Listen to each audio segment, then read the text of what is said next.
Most students get at least one of these wrong. Can you solve both before I do? Let's see if you're actually ready for this. Now, a few things we have to know here is that if we have a log, let's say base e, which is the ln of x equals b, you could change that to x equals e to the power of b. That's very important to answer this question. Now, it's the base raised to the power of b will give you x. That's what we're doing. But we have to do some algebra work here before we get to this stage. So the first thing I'm going to do with this question here is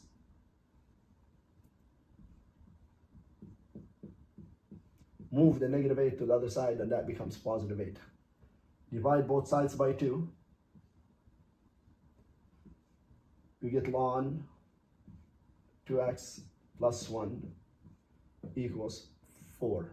Again, we said the base here is e. So e raised to the power of 4 will give you 2x plus 1, according to this. Or 2x plus 1 equals e to the power of 4.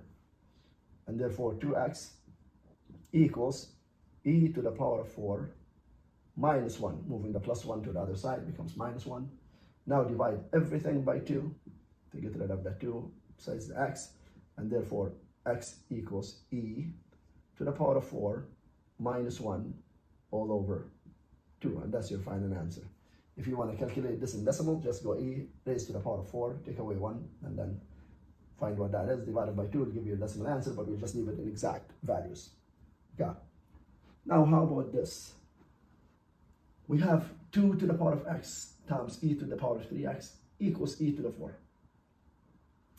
My advice to you here is, if you want to make this simpler, divide everything by e to the power of 3x.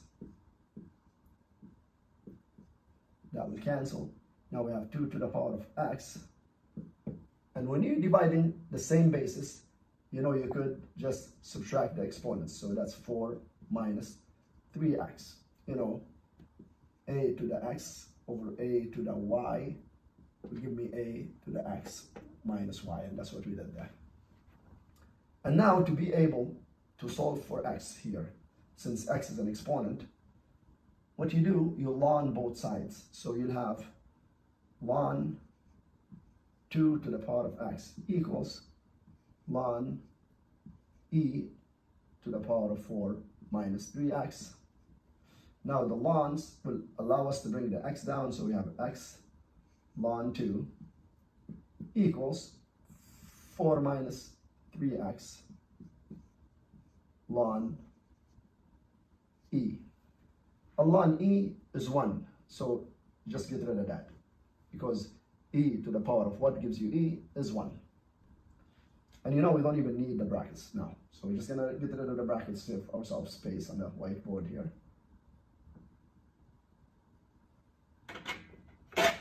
Now to be able to solve for x, you want to bring everything that has x in it to one side. So I'm going to write this as x ln 2 plus 3x, moving the -3x to this side becomes plus 3x equals 4. Factor out x as the greatest common factor from here, and you're going to get ln 2 plus 3 equals 4. Now divide everything by ln 2 plus 3. And therefore my final answer would be x equals 4 over ln 2 plus 3, and that's your final answer in exact values. Again, if you like decimals, you could just put into your calculator, and if you do, just go 4 divided by brackets ln 2 plus 3 close brackets, and that way you don't mix the order of operations on your calculator and get the wrong answer. Okay. Did you get both? If not, rewind and try again. That's how you get better. Want to master questions like this? That's what I train my students to do every day.